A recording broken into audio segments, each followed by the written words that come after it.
Hey everybody, Dave Neal here, stand-up comedian and host of Bachelor Recap, a guy's review. As you all know, we have been covering the Chris Harrison fallout, the petition to have Chris Harrison fired as host of The Bachelor.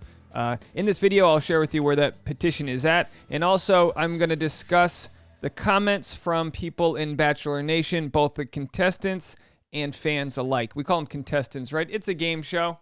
The game is love. What's interesting, though, as we talk about the fallout from this interview, is the show is about finding love. And what we need to remember as we discuss this, as we leave comments, as we kind of consume and listen, what we need to remember is to lead with love. To understand that just because we feel love in our life, just because we feel equality in our life or not, doesn't mean someone else doesn't feel something different, doesn't mean someone else has a different experience. So let's show some empathy. Let's keep on having this conversation. For the sake of redundancy, I keep on stating this. You guys have been so supportive in the comment section. Someone, Nikki had commented, she said, I disagreed about something. Someone left a disagreeing comment, and it was actually a good conversation. I believe it can happen with strangers. Give each other the benefit of the doubt as we talk about all this. Let's pick up where we left off. So there was a interview with Rachel Lindsay and Chris Harrison to discuss Rachel Kirkconnell, which I've been calling her Kirkconnell. Apparently it's Rachel Kirkconnell. I think I'm still messing that up.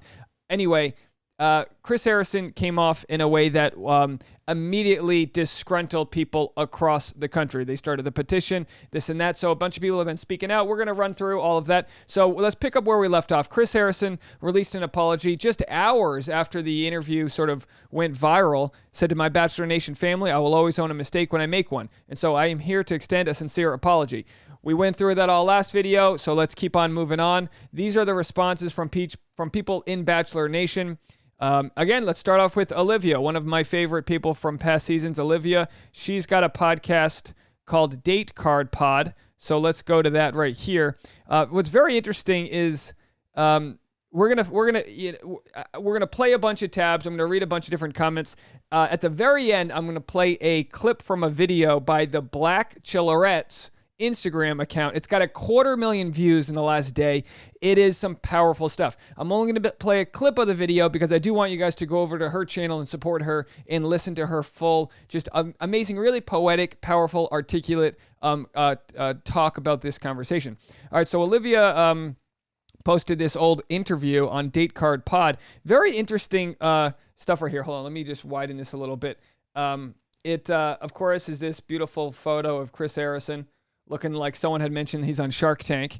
And it says, Chris Harrison knows that catering to the show's majority racist fan base sells. His claims that they just need quality people of color for leads are empty and problematic. And this is from an NPR interview. I don't know the year on this one, but this wasn't, I think this was last summer. I could be wrong. He says, television's a business.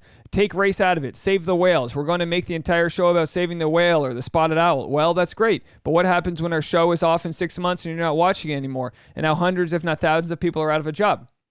Of course, these quotes are taken out of context from a larger story. But he says he kind of harps on wanting to keep his job, and I think this is kind of his same tone when he talks about cancel culture and the woke police, that the show does good by having a diverse crew, if not cast. Again, these are his words. He said, advertisers have to buy this show. Advertisers have to buy the next season of the show. I need millions of people to want to watch this show, so I need to put on people that others want to watch. I understand the point of wanting to reflect the fan base representation on the show. But what you have to understand, and I think what he has understood since then, is that there is a fan base potential that doesn't watch the show that might, if they see leads in contestants that reflect who they are. And that starts with having contestants like Rachel Lindsay, Serena C, Jasenia, just to create a more of a melting pot of the contestants on the show, which obviously for the first decade of the show was, just looked like, my alumni event at my fraternity, okay? So he says, he basically says, I don't care. Let me tell you something. If you're white, black, Asian, whatever, if I think 1 million more people are going to watch, you go in that direction because that's what's going to sell and be a successful business. So essentially what he's saying is he doesn't care about diversity. He's just trying to keep the show afloat. That's what he's saying on his NPR interview. All right, let's keep on going down the list. Abigail of the current season. And again, this isn't necessarily the most important groundbreaking thing, but when people do like a tweet, when people do like an Instagram, as we've learned, you're endorsing something, whether it's good or bad, a political choice, you're endorsing something by liking, hearting, retweeting.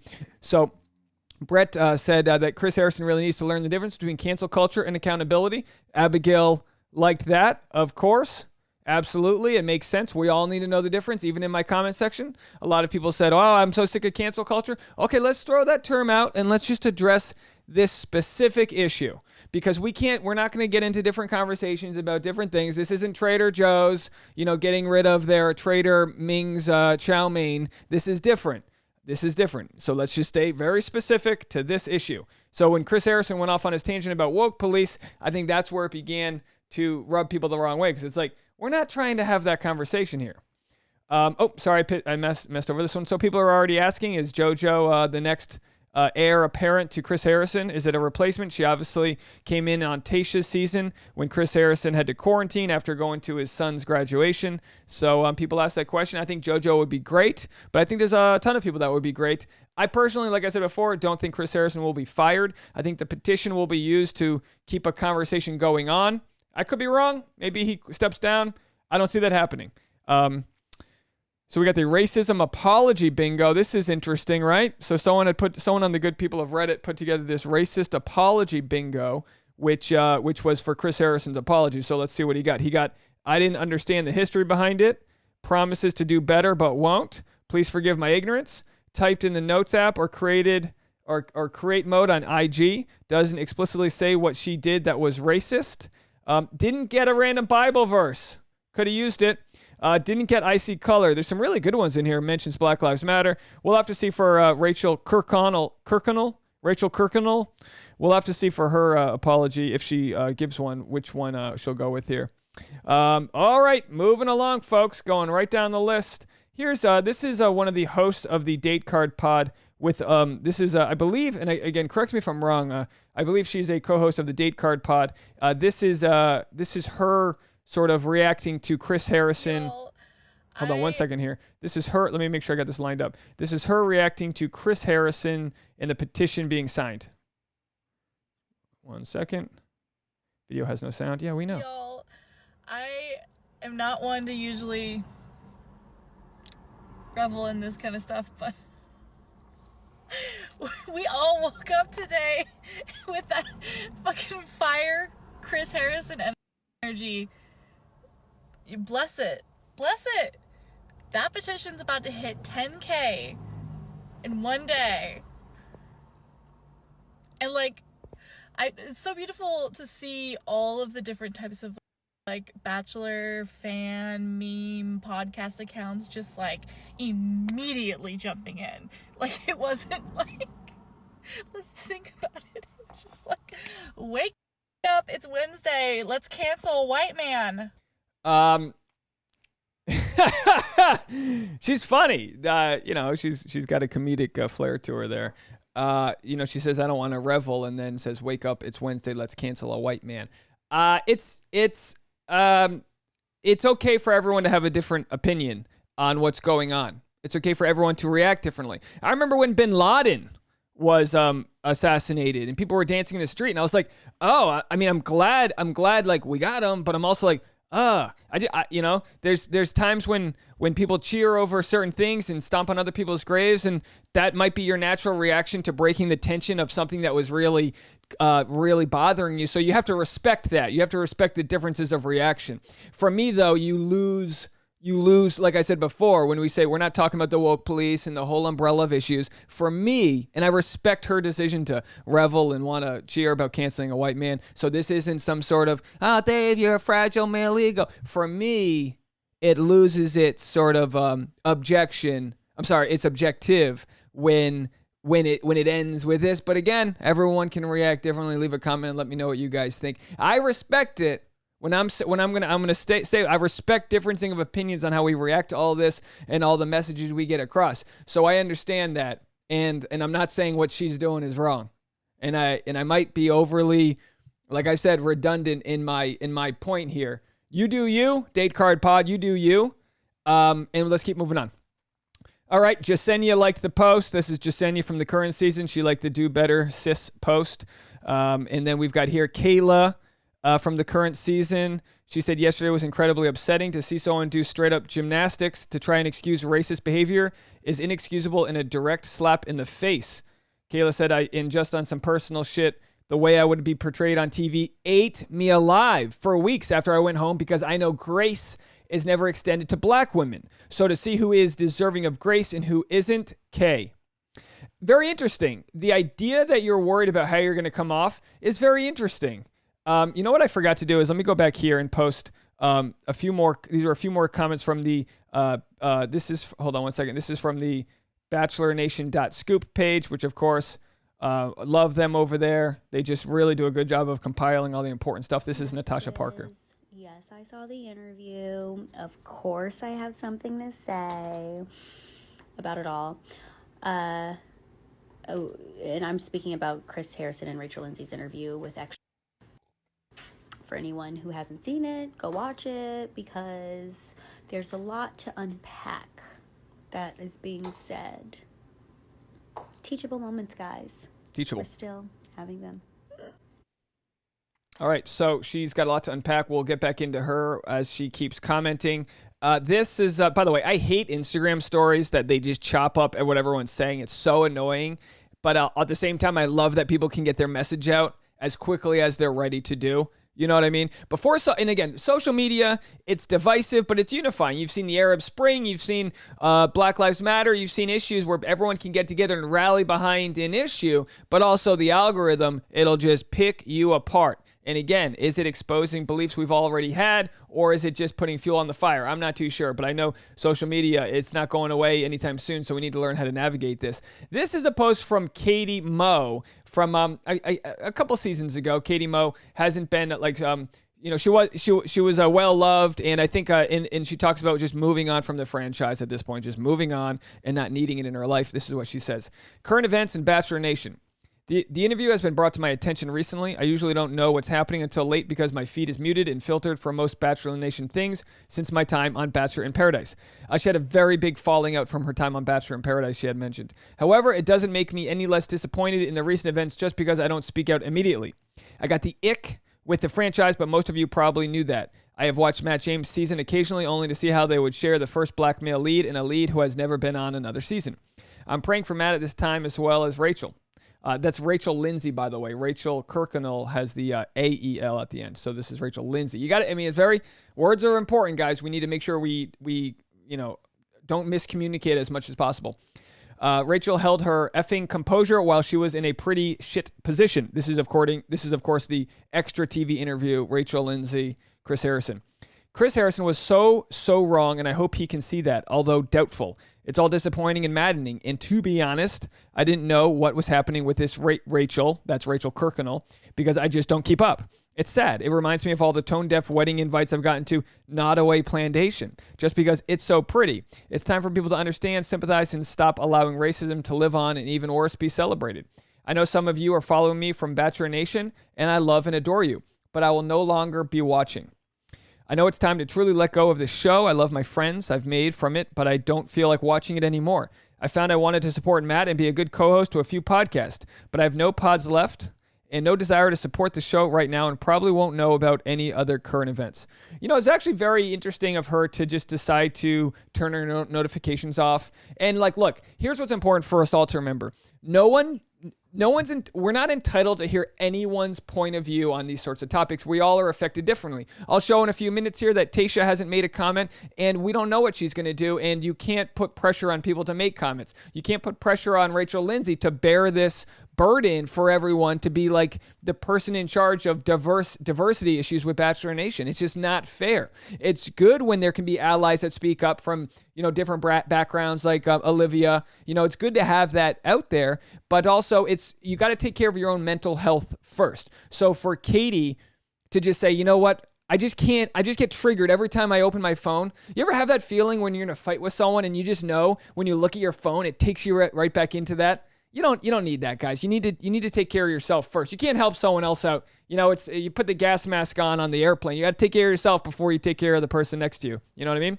So I hope you guys hope we can all remember to just take care of ourselves. All right, so let's move it along here. Where the heck was I? We did this. We did Kayla. All right, like I said, Tasha. Got to click on that. Nothing. All right, I'm trying. I'm clicking. Nothing. Hey, like I said, in due time. Let her speak her mind. As we saw from the show with her conversations with Ivan, she seemed kind of hesitant to dive into subjects that are controversial, and you have to respect that. I mean, it's not my place to challenge her. That's my point. Someone else wants to challenge her. That's whatever you think. Some people disagree with me and think that everyone needs to have their message. As we see here, this is the merch sales for Nick Viall, right? He doesn't have a message. He doesn't have a message out. A lot of people want to know, someone like Nick Viall. He's like in the forefront of Bachelor Nation. So where's his message? Again, like I said, I don't know. I don't know at what point. Actually, as Rachel Lindsay and Chris Harrison agreed upon in their interview, which, by the way, a lot of people having this discussion. If you haven't taken the 13 minutes to watch the interview, your point of view isn't as valid as somebody who has watched the interview. Do you know what I mean? Just trust me on that. We need to stop commenting off of people's headlines without reading the full article. And I'm not saying that in some way to vindicate Chris Harrison. It's good practice with media literacy to understand what we're talking about before we speak. So all the bandwidth that, all the discussion can be factual and on point in this and that. Okay? Because I'm already noticing, news articles running wild. And I understand they're trying to click on it. They're trying to sell their paper, but watch the interview. All right, the petition, we're getting to the end here. Let's click on it. This was last night. Last time I checked, it was at 6,900 views. Now the goal is up to 25,000. They're at 21,502, 21,503, at 21,500. Hey, there it is. So they keep going. So look, I mean, the more people that sign the petition, it's been shared. It's been shared by a lot of entertainment news media and personalities. So the more people that sign the petition, the more pressure to keep this conversation going. Of course, this petition is to fire Chris Harrison from the Bachelor franchise or remove him.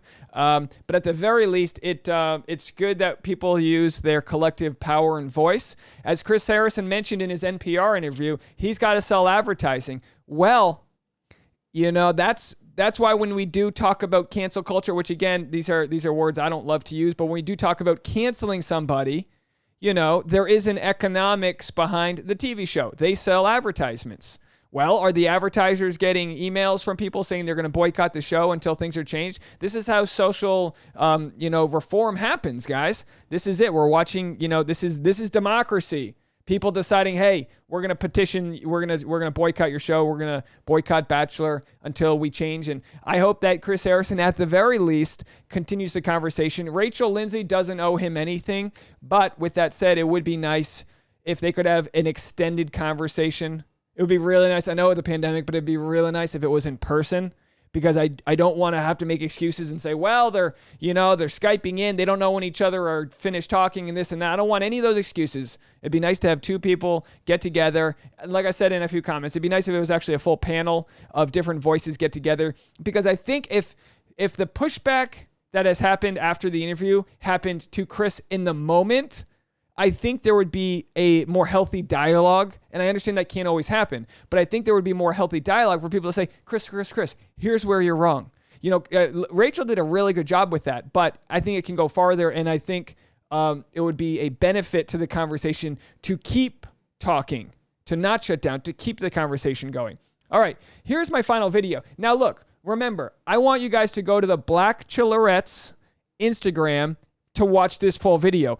I in no way intend to be ripping this off. I'm just going to play 2 clips of this amazing 8-minute video. I think, and again, she'll speak towards it. I think it's poetic. I think it's really beautiful. It's tragic that this is happening. And I also want to say this. The reason, and I think her name's Michaela, and correct me if I'm wrong. This is Michaela. The reason she's so eloquent has to be something that does with muscle memory, right? She's had this conversation with too many people too many times. You don't get this eloquent just going, hey, let's talk about this for the first time. She's talked about this over and over and over. So when you see someone's frustration, when you see someone's pain, that this is the conversation we're still having, respect that means it's been shouted out from the rooftops for so long. 245,000 views and counting. I'm going to play 2 quick clips from this. Real powerful. So is somebody gonna come get this white man together, or I gotta do it? Oh, you know what? That's all. I got time today. So Chris Harrison said that in 2018, we did not yet possess the lens through which we can see America here in 2021.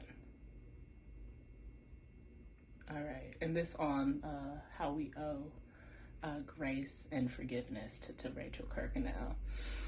Let me tell you about why that is just a mess, okay? Let's talk about the fact that discourse on racism did not begin in 2021. It did not begin in 2020, 2018, 2016, 2017. Shit, it did not begin in 2013 when we first heard of Black Lives Matter. It did not begin in the 60s. It did not begin... We could argue that the discourse on racism, the lens through which we could see inequity in this society, we could argue that it's been available to us since the moment white folks came onto stolen land with stolen bodies and raped, killed, and pillaged their way into Black and brown communities using their labor for free to build the country that we have today. Right? The only difference between 2018 and 2021 is white people had the option to disengage, disconnect, and deny the presence of racism in their values, their belief systems, their social structures. The very country that we live in is built and runs on racism, not Duncan. This is incredible. Again, I'm not going to play the full thing. I want you to go watch it. I want you to go support it. I want you to really just keep an open mind. And just one more clip from the 502 mark. If you guys don't mind, I'm going to play one more clip from 502 here. This is grace. Like, I'm not saying, and again, I'm not saying grace can exist in many different ways, but grace is something we all really do need in life. But this is grace, the way she's taking the time to explain this from her perspective. Here we go. I'm not saying off with her head. I'm not saying that she is a product of her environment. She's a product of her parents' belief systems. If she's a Republican, that she's innately evil. That's not what I'm saying. I'm saying that she's done and has ties to some racist shit, right? Right? And her posting a picture of a white police officer holding a little Black boy is not going to rectify it. Her being quiet on social media is not going to rectify it. ABC putting a muzzle over her mouth until y'all can have the conversation on the women tell all is not going to rectify it on a season where you are trying to capitalize off of the concept of Blackness in order to promote some sort of diverse, equity-based initiative and say you're offering everybody a chance. That's not it. Now I'm gonna go outside and check to see if the gas light on my car is on, and maybe on the way I'll see or be able to find some of Chris Harrison's audacity. If this were a floor routine in the Olympics, it's a 10.